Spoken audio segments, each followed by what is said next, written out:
Hi madlang people, magandang tanghali, makamusta po kayo mga ka-idol ko. So ngayong araw, samahan nyo ako magluto ng karne.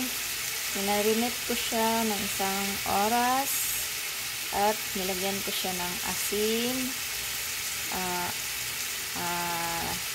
yung ahos na powder or garlic powder, yung paminta na powder, at saka yung lemon.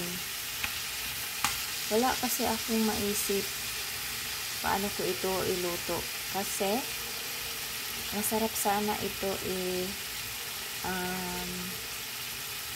anong pangalan yun? Calderita. Kaso nga lang wala tayong, hindi kumpleto yung mga lamas, kaya walang magagawa. Wala din kaming mga gulay, sa luna na lang sana pero walang mga gulay, so marinate na lang natin, tapos iprito natin. Try akong mag-marinate tapos iprito, tapos asin lang ang ilagay para hindi hindi umitim. Yan, no? Yan, karne yan na karnero, guys. Ang karnero kasi, guys, mataba. Tignan nyo ang taba. Hindi ko kinuha yung taba. Yan. Hindi naman siguro ito pwede isabaw. Ewan ko. Hindi rin pwede isigang.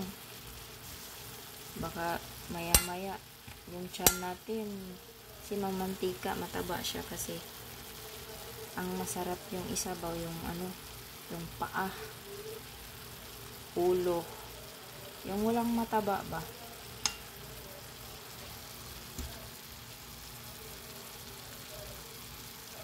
Pahinaan na lang natin ng apoy.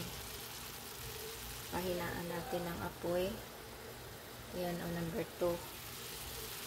Para maluto talaga siya. Para malambot. Sabi kasi ng pinsan ko, i-marinate ko daw. Yan ang ilagay ko sa sa marinate. Tapos prito. So, ayan, nag-try ako. Ayan, maraming salamat mga ka-idol. Kung mag-iwan lang kayo ng bakas, pupuntahan ko talaga yung mga timeline nyo. Bibigyan ko kayo ng maraming yun. Ng maraming. So, maraming salamat.